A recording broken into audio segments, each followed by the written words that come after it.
Hello friends, स्वागत आहे माझ्या यूट्यूब चॅनल आर डी फार्मामध्ये. आणि मित्रांनो, या व्हिडिओमध्ये आपण डिस्कस करणार की DMER 2025ची जी फार्मसीची एक्झाम झाली होती मित्रांनो, तर त्याचं रिझल्ट, फायनल रिझल्ट लवकरात लवकर तुम्हाला इथे दिसेल. म्हणजे 15 किंवा 18 तारखेच्या आधी, 18 डिसेंबरच्या आधी तुम्हाला तुमचं फार्मसीचं फायनल रिझल्ट दिसणार आहे. तर मित्रांनो, खूप साऱ्या स्टुडंटने मला मेसेज केला होता की सर, DMER फार्मसीच्या 207 जागा आहेत, त्याच्यासाठी आमचा स्कोर पण चांगला आलेला आहे. तर त्याच्यासाठी आम्हाला एवढी माहिती द्या की DMER फार्मसीचं काम काय असतं. तर मित्रांनो, त्या सर्व स्टुडंटसाठी आपण हा व्हिडिओ, स्पेशल व्हिडिओ बनवत आहे. याच्यामध्ये आपण टोटल डिस्कस करणार की DMER फार्मसीची कामे कोणती असतात, role and responsibility of DMER pharmacist. तर मित्रांनो, तुम्हाला माहिती आहे आर डी फार्मा युट्यूब चॅनलवर ज्या काही फार्मसिस्टच्या वॅकन्सीज येतात किंवा महत्त्वाचे नोटिफिकेशन येतात, त्यांची सर्वांची इन्फॉर्मेशन प्रोव्हाइड केली जाते. आणि त्याचबरोबर मित्रांनो, ज्या स्टुडंटला फार्माकोव्हिजिलन्स या IT डिपार्टमेंटमध्ये जॉब करायचा आहे, तर मित्रांनो, या फार्माकोव्हिजिलन्सचा कोर्स पण प्रोव्हाइड केला जातो. एकदम मिनिमम फीसमध्ये हा कोर्स प्रोव्हाइड केला जातो. याच्या रिलेटेड तुम्हाला इन्क्वायरी करायची असेल किंवा इनरोल करायचं असेल या कोर्समध्ये, तर हा जो व्हॉट्सअप नंबर दिलेला आहे, तर या व्हॉट्सअप नंबरवरती व्हॉट्सअप मेसेज करायचे. आणि मित्रांनो, नवीन बॅच आपली लवकर स्टार्ट होते, त्याच्यामध्ये इनरोल करायचं असेल तर लवकरात लवकर या व्हॉट्सअपवरती मेसेज करा. ठीक आहे. तर आता व्हिडिओच्या मेन मुद्द्याकडे वळू. आपण या व्हिडिओमध्ये बघणार आहेत role and responsibility of DMER pharmacist.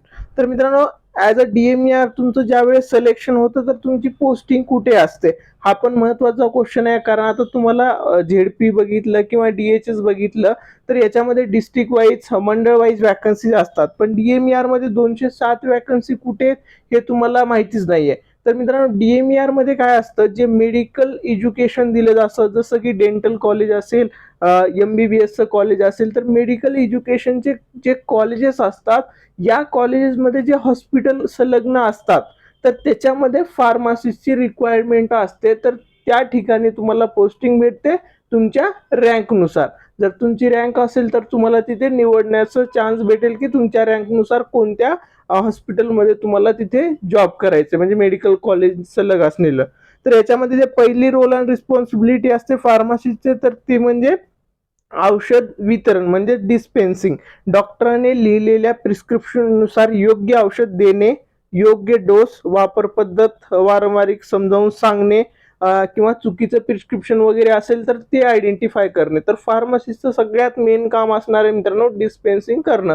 म्हणजे डॉक्टरने जे प्रिस्क्रिप्शन लिहून दिलेलं आहे, तर त्या प्रिस्क्रिप्शननुसार त्या पेशंटला औषध देण्याचं काम फार्मसिस्टचं मेन असणार आहे. त्याच्यानंतर मित्रांनो, आणखीन एक इम्पॉर्टंट, जे सिनियर लोक तिथे वर्किंगला असतात, त्यांचं पण ऐकणं हे फार्मसिस्टच्या रोल्स अँड रिस्पॉन्सिबिलिटीमध्ये येतं. ते जे सांगतील त्यांच्यानुसार आपल्याला वर्क करावं लागतं.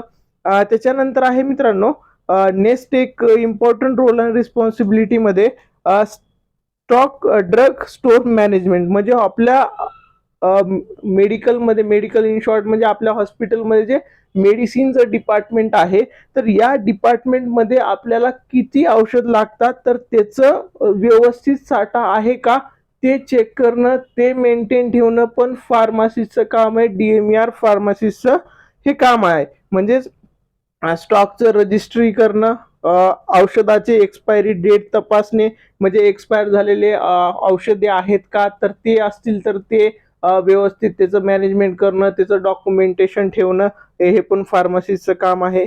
त्याच्यानंतर औषधाचं योग्य साठवण, स्टोरेज. आता काही जे औषधे असतात त्यांना फ्रीजमध्ये स्टोअर केलं जातं, काहींना रूम टेम्परेचरला. तर जे काही स्टोरेज कंडिशन असतात वेगवेगळ्या ड्रगची, तर त्यानुसार ते स्टोअर करणं, ते डॅमेज होऊ नयेत, ते खराब होऊ नयेत, तर त्याचं पण सगळं रिस्पॉन्सिबिलिटी जी असणार आहे ती फार्मसिस्टची असणार आहे. त्याच्यानंतर आहे मित्रांनो, नेक्स्ट रिस्पॉन्सिबिलिटी पेशंट काउन्सिलिंग. रुग्णांना औषध कसे घ्यायचे ते समजावणे. म्हणजे आता एखादं जे पेशंट आहे, त्याला तो औषध किती टाइम घ्यायचा आहे, तो कशा पद्धतीने घ्यायचा आहे, त्याच्या रिलेटेड पण इन्फॉर्मेशन मित्रांनो फार्मासिस्टच देतो. हे पण रोल अँड रिस्पॉन्सिबिलिटीमध्ये येतं. त्याच्यानंतर आहे मित्रांनो, सगळ्यात इम्पॉर्टंट रोल अँड रिस्पॉन्सिबिलिटी, आणि सर्व जे फार्मासिस्ट असतात त्यांच्या डोक्याला हा सगळ्यात मोठा ताण असतो, ते म्हणजे डॉक्युमेंटेशन. म्हणजे आता गव्हर्नमेंट हॉस्पिटलला असतं, जे की मेडिकल कॉलेजचं गव्हर्नमेंट हॉस्पिटल असणार आहे, तर तिथे पेशंट पण खूप जास्त येतात आणि त्यासाठी मित्रांनो जे मेडिसिन्स असतात ते पण खूप जास्त लागतात. म्हणजे इनपेशंट डिपार्टमेंट असतील तर त्या सगळ्या डिपार्टमेंटमध्ये जे लागणारे औषध असतील किंवा ओपीडी थ्रू जे औषध दिले जातात, तर ह्या सगळ्या औषधाचं मित्रांनो व्यवस्थित डॉक्युमेंटेशन करणं खूप गरजेचं आहे आणि हे सगळ्यात मोठं लोड हे DMER फार्मासिस्टचं असणार आहे. त्याच्यामध्ये जे काही स्टॉक आलेला आहे, जो स्टॉक गेलेला आहे, सगळं डॉक्युमेंटेशन हे व्यवस्थित पद्धतीने व्यवस्थित सांभाळून ठेवणं हे फार्मासिस्टचं तिथे काय असणार आहे, काम असणं, नोंदी ठेवणे. त्याच्यानंतर मित्रांनो दुसरं आहे हॉस्पिटल प्रक्रियेत सहभाग. म्हणजे जे अदर हॉस्पिटलमध्ये युनिट्स असतात, म्हणजे जसं की डॉक्टर असतील, नर्स असतील किंवा टेक्निशियन्स असतील, तर यांच्यासोबत आपलं कम्युनिकेशन तिथे मेंटेन करावं लागतं. या डिपार्टमेंट सोबत आपल्याला कनेक्टेड राहावं लागतं. म्हणजे इन पेशंटसाठी जे काही नर्सकडे आपण ते मेडिसिन्स देतो किंवा तिथले जे डॉक्टर असतील ते सांगतायत किंवा सिनियर जे काम सांगतायत, तर हे सगळं टीम वर्क पण करणं, याच्यामध्ये पण मेडिसिन रिलेटेड जे काही काम आहे हे फार्मासिस्टला याच्यामध्ये करावं लागेल. किंवा कॉझॅलिटी जे आपत्कालीन विभाग आहे त्याच्यामध्ये लवकरात लवकर ते मेडिसिन जाणं ते पण फार्मासिस्टचं रिस्पॉन्सिबिलिटी आहे.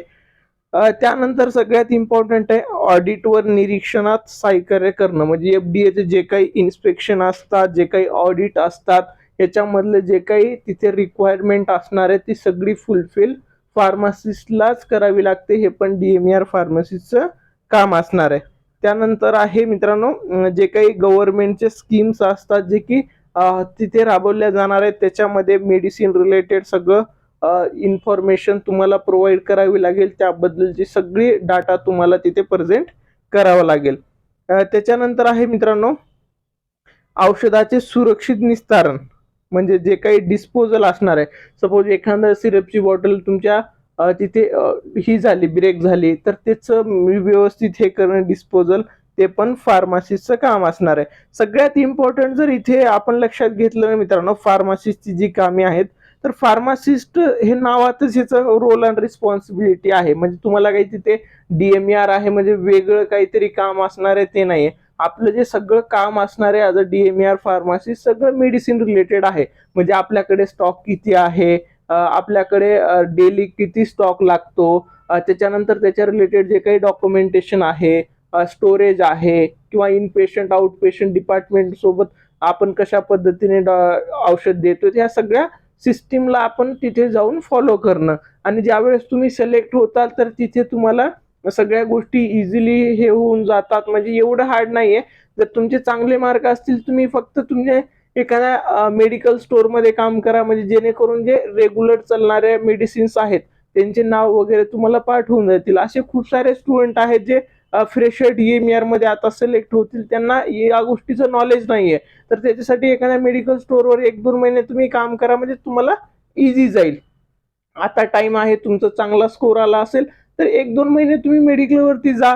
तिथे तुम्हाला समजेल की कोणती मेडिसिन कशासाठी आहे. हे तर ॲज अ फार्मासिस्ट तुम्हाला माहितीच असतं, पण आपण कंटेंट नेम वरती जास्त भर देतो. म्हणजे आता पॅरासिटामॉल आहे, हे आपल्याला माहिती आहे की फीवर कमी करतं, पण ह्याचे वेगवेगळे ब्रँड आहेत ना, हे जे रेग्युलर ब्रँड्स असतात ते कोणते चालतायत किंवा ते सगळं माहिती असणं तुम्हाला गरजेचं आहे, जेणेकरून तुम्ही प्रॉपर वर्किंग करताल. असं एवढं काही डिफिकल्ट नाहीये. सो मित्रांनो, तुमचं सिलेक्शन झालेलं असेल, चांगले मार्क असतील तर कॉंग्रॅच्युलेशन. लिस्ट लवकर येईल, त्याच्यामध्ये सिलेक्शन झाले की नाही ते समजेल. तर मित्रांनो, हा व्हिडिओ तुम्हाला आवडला असेल, तुमच्या सर्व फ्रेंड्ससोबत हा व्हिडिओ नक्की शेअर करा.